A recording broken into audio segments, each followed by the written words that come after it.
folks, JD here, and this week we've got a pretty packed week. Now, I had planned to take on a plane and actually fly a plane this weekend. Unfortunately, that wasn't going to be the case. The wind, even though the weather's been really nice and it is still beautifully sunny, the wind has been extremely high, 10, 11, 12 miles per hour.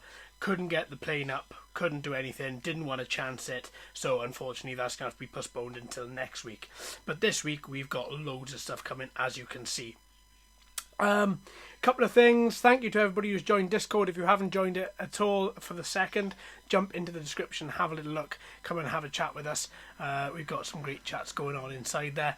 Have you all had great weather in the UK? We've had terrific weather. Great enough for flying. Unfortunately, I've been in work all week. The only day that I've got to fly this week is Saturday.